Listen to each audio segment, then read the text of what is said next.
تو نبی علیہ السلام نے فرمایا کہ دو کلام ایسے ہیں جن کا پڑھنے والا اللہ کو بڑا پیارا ہے، اور جو کلام زبان سے پڑھنے بہت آسان ہے، ثقیلتان فی المیزان، مگر وہ میزان کے اندر بہت بھاری ہوں گی، اجر اتنا ملے گا کہ اس کی وجہ سے وہ عمل بڑے بھاری ہوں گے۔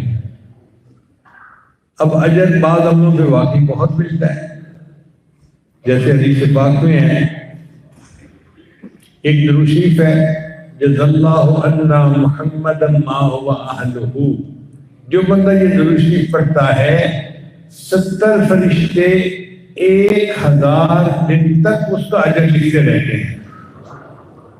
70 فرشتے 1000 دن تک اجر لکھتے رہتے ہیں، تب جا کے اجر ختم ہوتا ہے۔ تو دیکھو پڑھنے میں لگا 70 سیکنڈ نہیں لگتے، اور 70 یعنی فرشتوں کو 1000 دن لگ جاتے ہیں اس کا اجر لکھنے میں۔ اسی طرح جمعہ کے دن جو بندہ عصر کے بعد 80 مرتبہ پڑھے اللہم صلی علی محمد النبی الامی وعلی آلہ وسلم تسلیما، تو 80 مرتبہ پڑھنے پر اللہ 80 سال کے گناہوں کو معاف فرما دیتے ہیں۔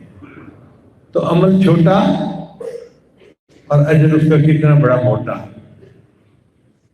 یہ بھی اسی طرح کے کلمات ہیں کہ یہ میزان کو بھاری کر دیتے ہیں، ثقیلتان فی المیزان، میزان کے اندر بہت بھاری ہوں گے۔ چنانچہ حدیث پاک میں آتا ہے کہ جو بندہ سبحان اللہ پڑھتا ہے تو نصف پلڑا نیکیوں سے بھر جاتا ہے، اور جو بندہ الحمدللہ پڑھتا ہے والحمدللہ تملأ، تو الحمدللہ پڑھنے سے باقی آدھا بھی نیکیوں سے بھر جاتا ہے۔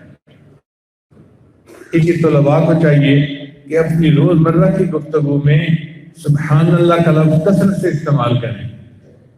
ہم جو دیسی لوگ ہیں نا، ہم سبحان اللہ زیادہ نہیں کہتے، عربوں کو دیکھیں وہ بہت سبحان اللہ کا لفظ استعمال کرتے ہیں، ان کی تربیت ایسی ہوتی ہے، عادت ایسی ہوتی ہے، بات بات پہ سبحان اللہ کا لفظ استعمال کرتے رہتے ہیں، جبکہ ہم چاہیں تو ہم بھی کر سکتے ہیں۔ مثال کے طور پہ سبحان اللہ، آج میں نے فجر کی نماز تکبیر اللہ کے ساتھ مسجد میں ادا کی، عورت بات کر رہی ہے تو کہہ سکتی ہے سبحان اللہ، آج میرے بچوں نے اسکول جاتے ہوئے مجھے بالکل تنگ نہیں کیا، سبحان اللہ، آج میں نے گھر کے مردوں کو اپنے وقت پہ تیار کر کے دفتر روانہ کر دیا، سبحان اللہ، آج میرا کھانا بہت اچھا بنا، میرے خامن کو پسند آ گیا۔ مگر سبحان اللہ تو ہماری بات زبان سے نکلتا ہی نہیں ہمیں کہنے کی۔ خامن بھی کہہ سکتے ہیں سبحان اللہ، آج میری بیوی کو بہت اچھے کپڑے لگ رہے ہیں۔ تعریف کرنے والے بیویوں کی تعریف کرتے ہیں مگر سبحان اللہ کا لفظ استعمال نہیں کرتے۔ تو ہمیں سبحان اللہ کا لفظ اپنی گفتگو میں زیادہ استعمال کرنا چاہیے تاکہ ہمیں اس کا اجر ملے۔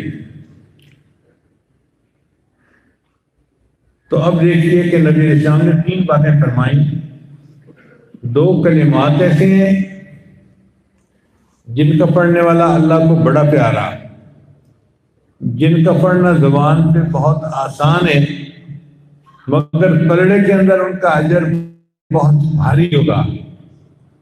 تو سننے والے کا شوق بڑھ جاتا ہے کہ جی پلیز ہمیں بتائیں وہ کون سے کلمات ہیں تاکہ ہم بھی پڑھ کر ان اجر حاصل کر لیں۔ یہ جو سامع کی تشویق نبی علیہ السلام نے بڑھائی، یہ نبی علیہ السلام کے کلام کا اعجاز تھا، ورنہ بغیر جس کے بتائے بھی نبی علیہ السلام وہ کلام بتا سکتے تھے، اور بتانے کے بعد فرماتے بھی اس کو یاد کرو اور پڑھ لو، تو پھر سننے والے کے دل میں ایک شوق نہ ہوتا۔ اب کلام ہی ایسے کیا کہ سننے والا سنتا ہے، 2 کلمات ایسے ہیں اللہ کو بڑے پیارے ہیں، ان کا پڑھنا بہت آسان ہے مگر قیامت کے میدان میں بڑے بھاری ہوں گے، تو دل کہتا ہے جی بتائے تاکہ ہم بھی پڑھ سکیں۔ تب نبی علیہ السلام نے بتایا کہ وہ ہے سبحان اللہ و بحمدہ سبحان اللہ العظیم۔ 2-3 مرتبہ یہ کلمات پڑھ لیجیے، سبحان اللہ و بحمدہ، سبحان اللہ العظیم، سبحان اللہ و بحمدہ، سبحان اللہ العظیم۔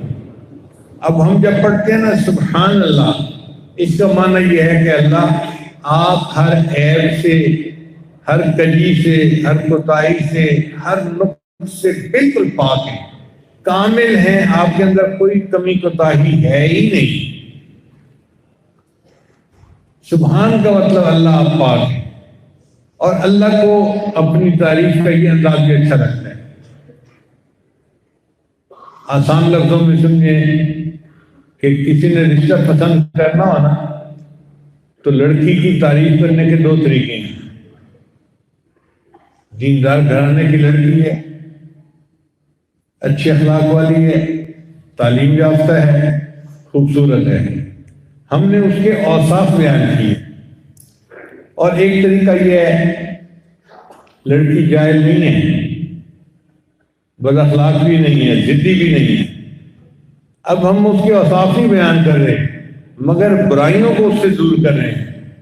ضدی بھی نہیں ہے، بد اخلاق بھی نہیں ہے، اور خدمت کا جذبہ بھی رکھنے والی ہیں، کام چور بھی نہیں ہے، تو اللہ کو تعریف کا یہ انداز بھی اچھا لگتا ہے کہ اللہ آپ کے اندر کوئی عیب ہے ہی نہیں، آپ ہر عیب سے پاک ہیں، آپ کامل مکمل ہیں، ہر لحاظ سے پورے ہیں۔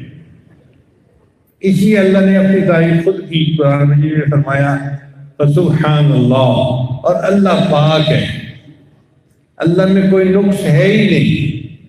اور نبی علیہ السلام کو اور ہمیں حکم دیا اللہ نے کہ تم بھی میری تصویر بیان کرو، چنانچہ اللہ نے فرمایا سبح اسم ربک الاعلی، تو نبی علیہ السلام نے نماز میں سجدے میں اس پر عمل کر دکھایا اور پڑھا سبحان ربی الاعلی۔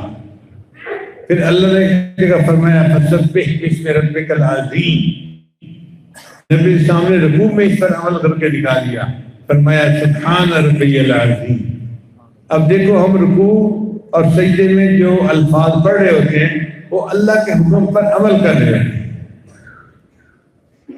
بلکہ ہم نماز کی جو ابتدا کرتے ہیں نا وہ بھی سبحانک اللہم سے شروع کرتے ہیں۔ تکبیر تحریمہ کے بعد ہم کیا پڑھتے ہیں؟ سبحانک اللہم، اے اللہ آپ پاک ہیں، وبحمدک، اور سب تعریفیں آپ ہی کو سجدی ہیں۔ سچی بات یہ ہے کہ جو تعریف بھی دنیا میں کسی کی کرے وہ تعریف اللہ کی طرف لوٹتی ہے۔ آپ بتائیں اگر کوئی پھل کی تعریف کرے تو یہ تعریف کس کو پہنچی؟ اللہ کو جو پھل پیدا کرنے والے ہیں۔ اگر کوئی پھول کی تعریف کرے تو یہ تعریف کس کو پہنچی؟ اللہ کو جس نے پھول کو پیدا کیا۔ کوئی خامد بیوی کی تعریف کرے، بڑی نیک ہے، دیندار ہے، خوبصورت ہے، تو یہ تعریف کس کو پہنچی؟ اللہ کو جس نے اس کی بیوی کو پیدا کیا۔ بیوی خامد کی تعریف کرے، بڑے اچھے اخلاق والا ہے، بڑا اچھا انسان ہے، تو یہ تعریف کس کو پہنچی؟ اللہ کو جس نے اس کے خامد کو پہنچا دیا۔ تو مخلوق میں سے کوئی کسی مخلوق کی تعریف کرے تو یہ تعریف خالق کی طرف لوٹتی ہے، اللہ کی طرف لوٹتی ہے۔